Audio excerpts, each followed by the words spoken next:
the AD brought me in. He goes, John, I saved your job for one more year. And he goes, you got to get it done. And I was like, oh my God. So I talked to my dad about it, and my dad's a salesman. I said, Dad, I don't know, maybe I need to look for another job. Maybe this thing's not working out for me. And he goes, well, I'll tell you what, why don't you come with me? You can do a little bit of what I do. I said, okay. So he sells mechanical sealing products. So he sends me to a trade show, and I'm down in the Columbus Convention Center, and I'm wearing his stuff. I have no idea what the hell I'm selling. This is great. I've never heard this. Yeah. So remember the engineering talk. So these engineers, these guys that had were way smarter than me are coming up to me, and they're asking me specifics about the product. And I'm just like, well, I'm supposed to sell. So they're like, does this thing do this, and this? I'm like, yeah, of course it does.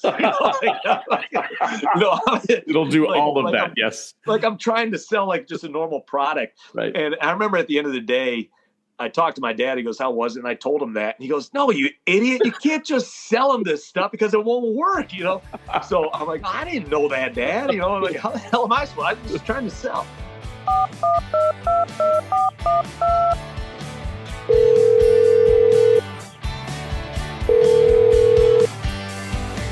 Hey everybody, this is Caller ID. We're calling about your identity, your direction, and what you're doing with your life.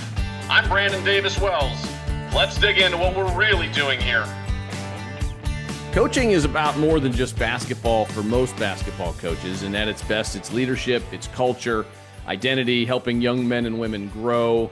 Today's guest is Ashland University head men's basketball coach John Ellenwood, and I've known John for almost 20 years, and we kind of met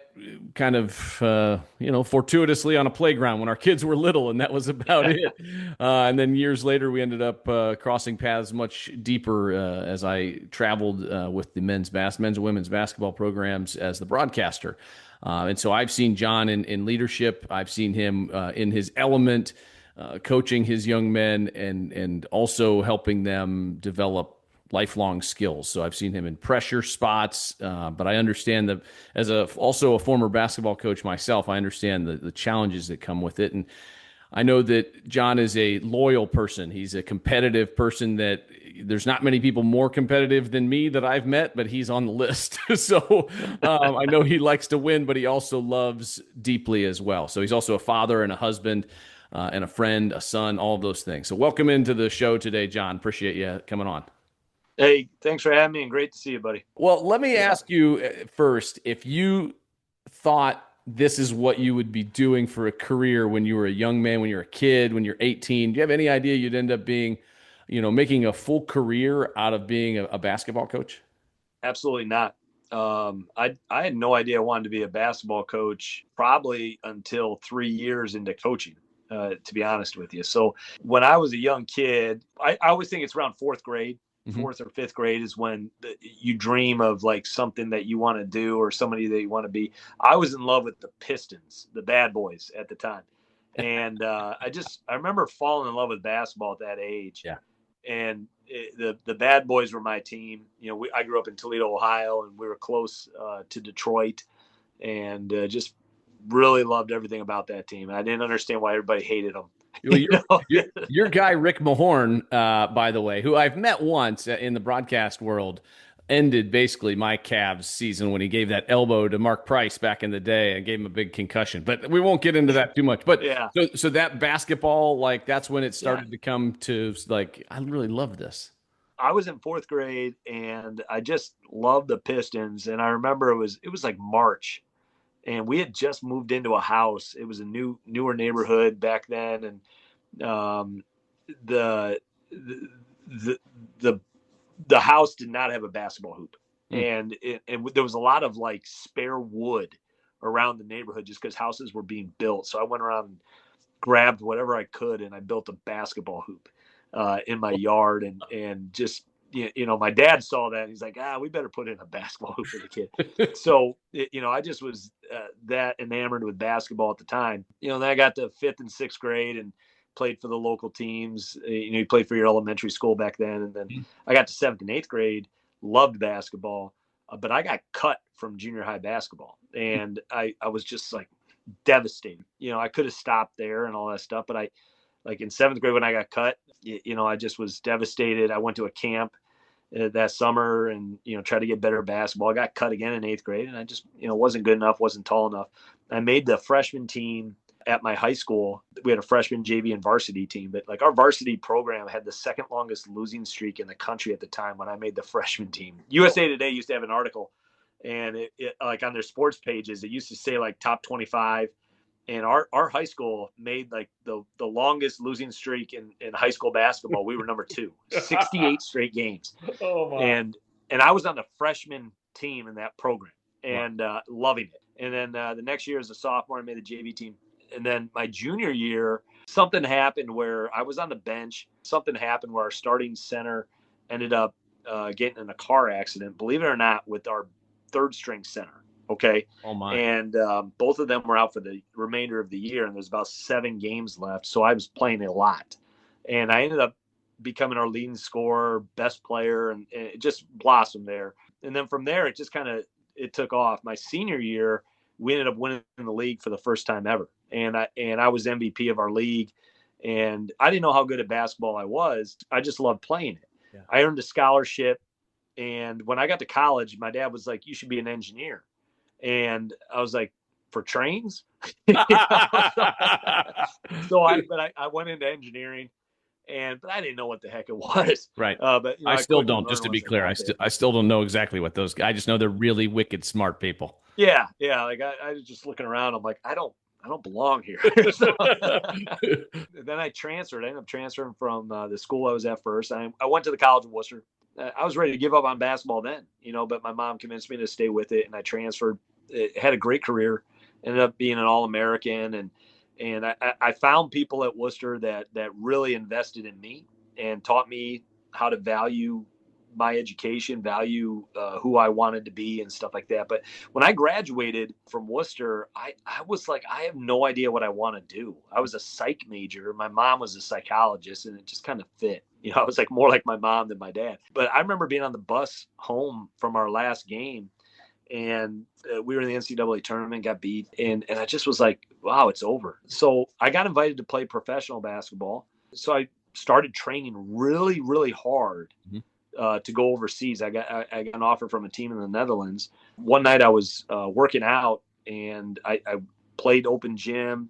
I did an extra workout after open gym, and then I felt so good. I just went out and ran a mile, and I got back from running that mile, and I remember I just got out of the shower, and I fainted, and I have no idea why that happened. I felt fine, everything. I just fainted, and when I came to, my ankle was messed up, and I just was not able to play basketball for the rest of that summer. I couldn't go overseas. Wow. And I was like, what am I going to do? I got an email one day from a coach at Ohio Wesleyan, Mike DeWitt, who's still the head coach there.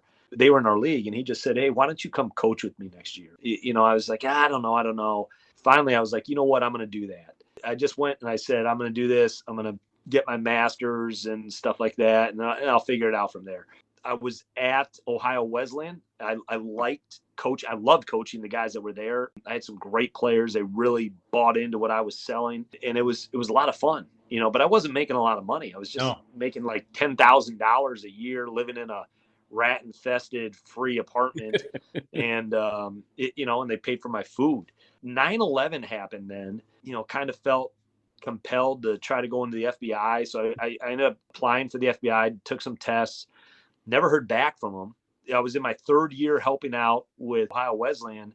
I had just got my master's from Bowling Green State University, and I got an offer for a full-time coaching assistant job at Capital University. I ended up taking that. Literally 2 days after I took that, I got a call back from the FBI. And I was like, man, I've already kind of picked what I want to do here. So when I said I'm going to go full-time as an assistant, I said, I'm going to try this basketball thing out. Yeah. So then I was at Capital for 3 years, and I was like, you know what? I need to become a head coach. I can't be an assistant forever. Yeah. I got to see if this is what I want to do. So I applied for 2 head coaching jobs, and I was a finalist for both of them. And the one I was like, man, I hope I get this job. It was at Washington and Jefferson University, and they had a great team at that time. Mm-hmm. And I was like, man, I could be the head coach of this great team. I was a finalist. I walked away from the interview. Everybody was telling me I was going to get it. Yeah. And then I ended up not getting it. I was the second choice for the AD. There was another team in that league, Thomas More College, where they called me up, and they had won 2 games the year before. And I was like, two very different situations. Yeah. So, but I went down there and they offered me the job, and I'm like, you know what? I think I can win here. The AD was the old basketball coach, and we talked for a while. It ended up being a blessing in disguise that, I got there, and it was a rough first year, and then we grew a little bit the next year. And then the third year we won the league, and we went to the NCAA tournament for the first time ever. And then it was like, okay, now how serious am I about this coaching thing? Because this was not a head coaching job where you would stay at for your career. A couple jobs opened up. One was Ohio Northern University. At the time was a great job. It still is, but back then it was like a legendary job. And I was like, that's where I want to be the head coach at. It's kind of close to where I grew up. And I said, that's the place I want to go to. And then Ashland University also opened up, and I was like, I don't have a chance at Ashland.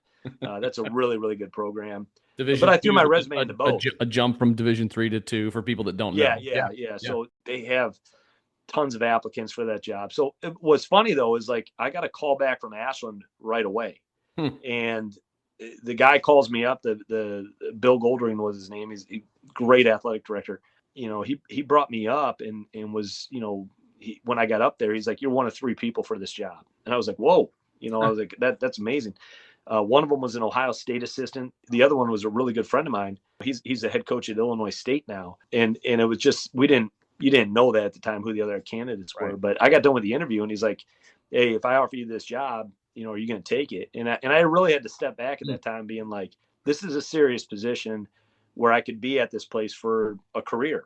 I said, yeah, let me talk to my wife, but I want this job. I ended up taking it. I've been here for, I think I just got done with my 16th or 17th season. Yeah.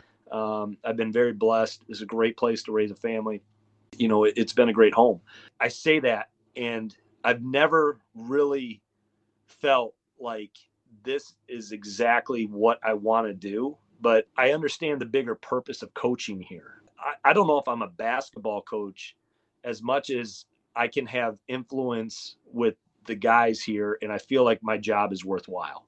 That's the thing that I've always felt like that's what I want to do, be of an influence and serve others. And I think that's something that basketball is the tool through which I do that. But I've always loved basketball, going back to that 4th grade. I know I'm talking for a long time here, but going back to that kid that was building a basketball hoop out in the middle of winter, because he loved basketball, I never truly let that go.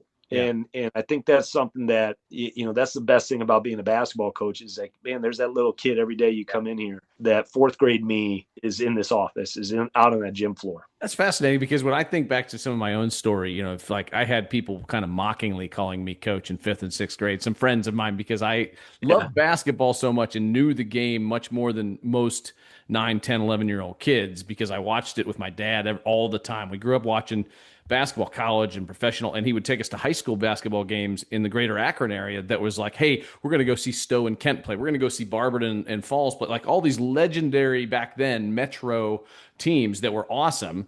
And so I grew up with that kind of coaching bug too. And I always thought, and similarly, I got cut my freshman year from the high school team. They didn't have a freshman team. They had a JV and a varsity where I was at and got cut. And my response was similar. I went and I practiced my butt off.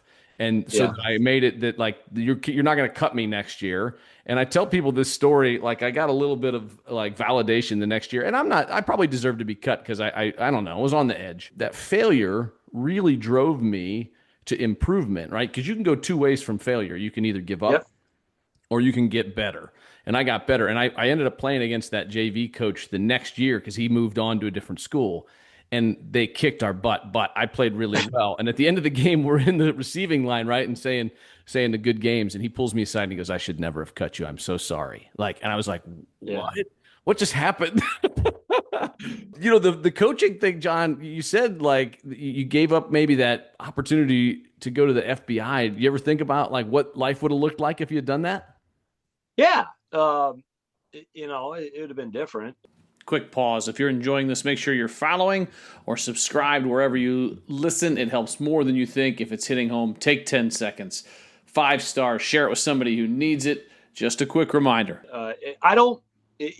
There's other opportunities that I've had, even in the coaching world, right? But I remember one time I was on an airplane and a guy was like offered me a job after sitting down with, like this guy was like, it was like with Kroger or something like that. You know what? You're the type of person we're looking for. And I didn't know at the time. And I was like, that's a lot more money, than coaching. But it was, I just looked at it. I'm like, I don't know. So another story. So I was, as a coach, you're going to struggle. Okay. In most things you're going to struggle. But if you're struggling in coaching, everybody knows that you're struggling in coaching because they come to your games and they're like, you guys suck. It's like, oh yeah, we do right now. Yeah. It's an instant response and feedback in coaching. Yeah. I always say, like, there's a lot of Captain Obviouses in the crowd all the time. And I'm like, you guys need to make more free throws. I'm like, yeah, thanks, Captain Obvious. Yeah. But like it happens. But I remember one time I was complaining to my dad. I'm like, Dad, I think I'm going to get fired because when I started out here, I was taking over a program that was struggling a little bit, but it had great tradition. They expected results. And I honestly didn't know what I was doing when I got here in terms of the level. Yeah. And I was struggling.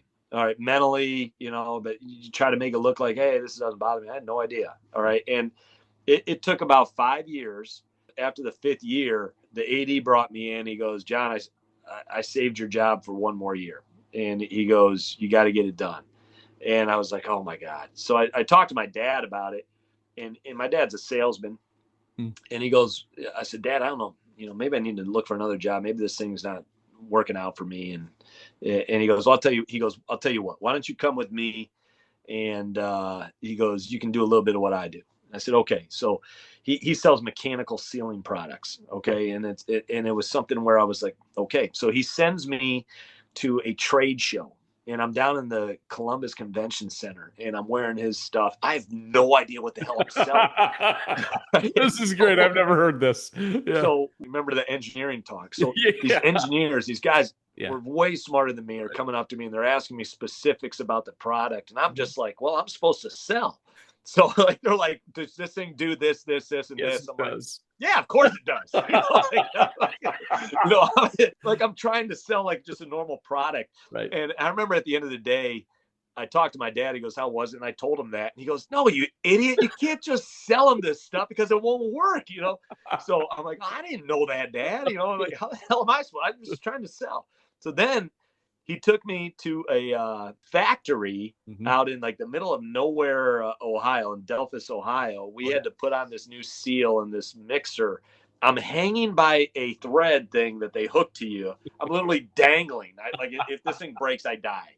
And I have to like put this new seal on there. And if I don't put it on right, the whole factory kind of shuts down because, some idiot put it on wrong. Yeah. So it just was like, this place smelled. I'm hanging by a rope and I'm just, my dad's like, okay, did you like that or not? And I was like, yeah, it wasn't the best. He goes, last thing, you're going to fly out with me to Denver, Colorado, and you're going to go into a yearly like sales meeting with all the reps and stuff like that of his product line. Okay. So I go out with him out there. I'm like, all right, Denver, we're out there and we're at this hotel all weekend long. All we did was stay in this ballroom in this hotel. We didn't even go out in Denver. It sucked.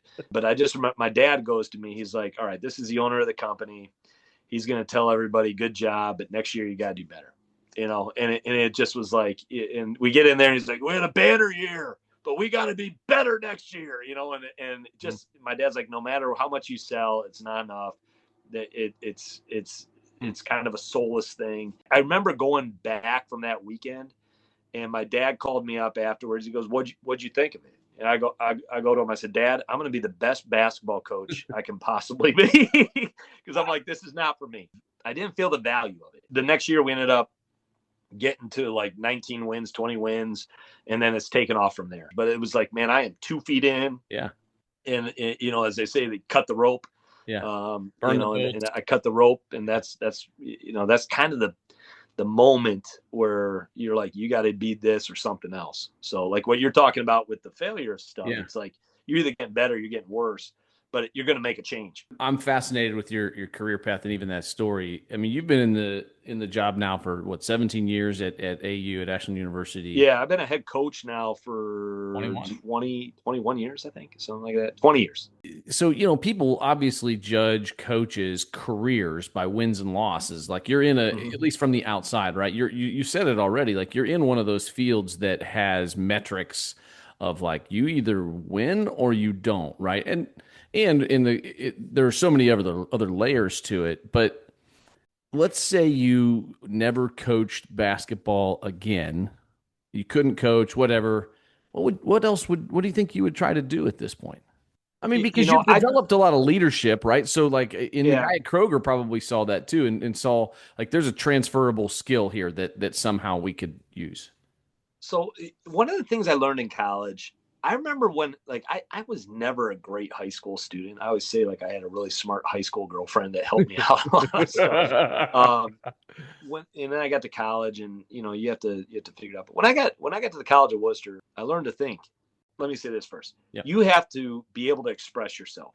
Okay, everybody can be educated. If you don't know how to use your education, then it's pointless. Now, what do I mean by that? You might have the best idea in the world. Okay. But if you don't know how to express that idea, then people aren't going to listen to you. And that's a problem. Okay. I always say education's the gun. The bullet is how you express yourself. Can you talk to people and can you write? Huh. And if you can express yourself face to face, then you're in a good situation. If you can own a room, as I always like to tell our guys, you got to own a room. And then you got to know the value of writing, which I never valued until I got to the College of Worcester, and they shove writing down your throat. So you better know how to write. Right. But the thing is if you don't know how to express yourself in those two areas, then you might be the smartest person in the room, but no one cares. Okay. Mm-hmm. So let me expound on that a little bit. Yeah. Why is writing important? Okay. You and I aren't going to agree on everything, right? Yeah. Like, and politically, we're probably different. Yeah. But we've had some of those conversations. Let's say we have a big disagreement about something that's very controversial. Let's say abortion. Okay. Yeah. You're on one side and I'm on the other. Well, emotion might get the best of it and we don't accomplish anything and we might end up hating each other as a result. But if I write it down, you can't argue with a piece of paper, right? And I can get my expression across to you through writing. It takes the emotion out of it. Okay. And just as long as I'm not like, Brandon, here are my points, and you're a pecker nut because of this. Okay? Right. As long as I take but if I just say, Brandon, listen, respectfully, here's what I think. Okay. You're going to be angry, but then you're going to be like, you know what? Okay. I understand that. And then you come back at me and then we negotiate and now we know where we're at. Okay. That's the value of writing. That's the value of expression. And through that writing, I can put my education. The education is the gun. The bullets is the writing. Sometimes though, in most things that we do, especially coaching, especially in leadership roles, you have to show emotion. If I have to be able to own the room.